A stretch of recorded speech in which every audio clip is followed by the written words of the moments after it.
But what I've found is that they actually make some of this, and it's got a mix of colors in it. And so this helps me save time, because I used to buy several colors and I used to hand mix them together before I started making the dread. Then I realized, oh, they already do that for you. Okay, so you're going to start seeing, again, kinky, twist, but then you're going to see these different codes, and you'll have a different, I don't know if you can see that with the shine, but there's some lighter brown and darker brown in this one. Your goal is to make a dreadlock, okay? And what I am making for this size, this is not a very thick one. This is probably about, the size of my pinky. And, but you're going to take, for this one, at least 4 strands, maybe 4 strands of the afro kinky. And this stuff is probably, I don't know, 36 inches long. And so what you're going to end up doing is making this whole length and turning it into two dreadlocks, because you're going to end up folding it in half, and this is the part where you're going to sew underneath the bandana, and then you get 2 dreadlocks, and saves you time. Now, if you want one dreadlock longer, you just don't do it exactly centered, and you kind of just, give yourself a little more length on one end, shorter, things like that. Or you can trim and make shorties, like here. Like Jack's got some shorties on the side of his face, and other places in his hair. So you can vary the length, but generally I like to just fold it in half, and I've got 2 dreadlocks to work with, and it saves me time. Okay, so we're going to start with 4 of these strands, and when they come out of the package, they're pretty tightly woven, okay? And so that's where your comb comes in, and you're going to just kind of comb this out, get it a little frizzy, and just kind of work it through. Don't get your comb caught, but just keep working it through. Get it more frizzy, and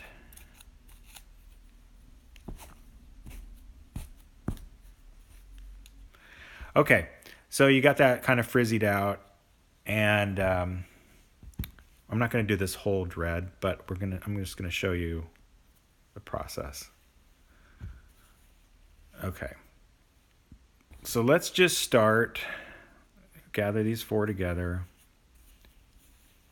and we'll just start, let's say, 3 or 4 inches above from the edge. Okay, now generally this would be on my knee, and I would be working on it, but to show you, I have it here on my ottoman. Now I gathered them together, and I kind of spread my fingers out like this, and my goal is to not hit my fingers, okay? So I take this, and I'm like a sewing machine. I'm going into the hair, and I'm pulling, because it's got a little hook on the end, crochet hook, and I'm pulling a little clump of hair through. So I'm going in and pulling it out, okay? And then I kind of wiggle it out, pull some more, go back in, pull some out, okay? And that's what actually creates a lock, okay? Dread lock. So you're making the lock. It's just a big process of knotting, really. So, but as I'm going in and out, I'm also twisting. So I'm gathering a little under here, a little under there, a little here, okay? So I kind of just go like that and ease it out, because you don't want to pull a big piece out, so just kind of wiggle it out. Then turn and continue. And I'm not pulling it all the way out. I'm kind of just going, stopping a little bit. Okay, and then I'm going to turn again.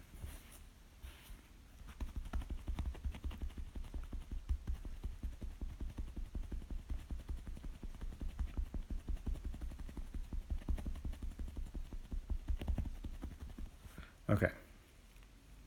And so I've already made a little rat's nest lock there, okay? And I would actually probably do that a little more. And then I just take it between my fingers or hands and roll it, okay? It's pretty loose right now, but that's the process, okay?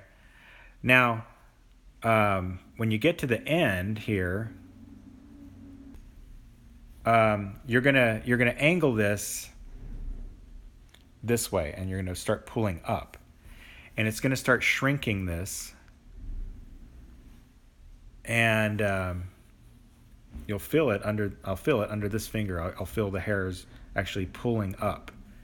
So I'm going up, kind of going in that. I'm nodding again. I'm pulling little clumps of hair up, making that lock. I'm gonna turn. Let's see if I can. Okay, so it's getting tighter and tighter, and you get that little lock. Okay, so let's just move down to the bottom here, because when you get down to the bottom, how do you finish it? Because these tend to come to a little point, and Jack's dreads are more like a finger. They don't come to a point. They just kind of have a blunt, rounded end. Okay, so I'm gonna skip down here. Okay, roll. All right.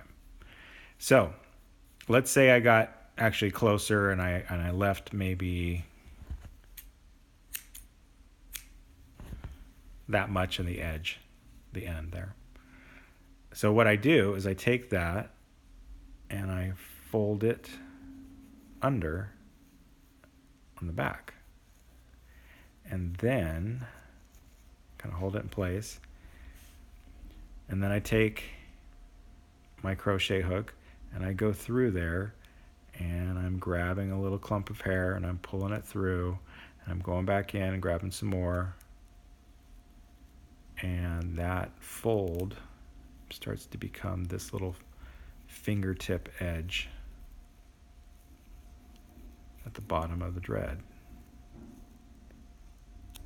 Wiggle it out, grab some more. Okay, now for time constraints, I'm not going to do this exactly perfect, but kind of get the idea. And so you just kind of finesse it and keep going, and you get that fingertip edge, and roll it, and that's kind of it. Now this is really loose, so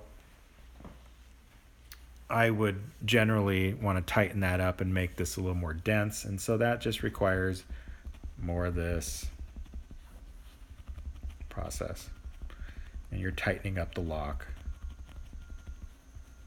Okay, now eventually that would look like that. Okay, this one's more finished, and so you're gonna have these little pieces of hair.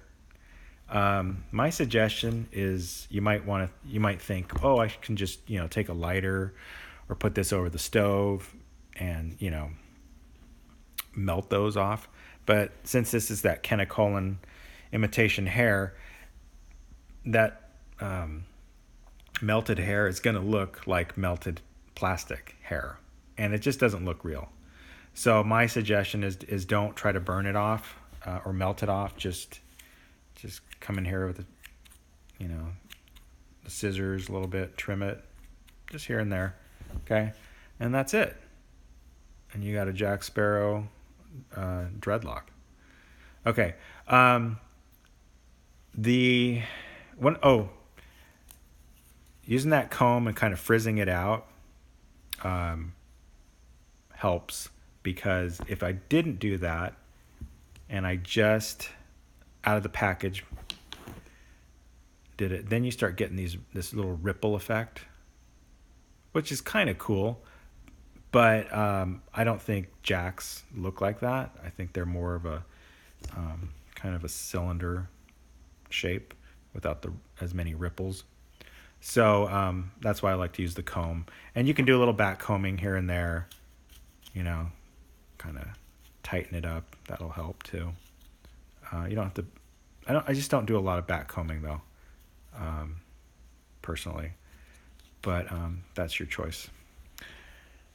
So I guess that's about it. And so I would, continue this till I finished it, and then I would find the middle part between the whole dread, and I've got 2 dreads, and I would sew this part underneath the bandana of the wig, and that's how Jack's wig works. Under the bandana is where the dreadlocks are sewn, so you don't really see it. And I guess that's about it.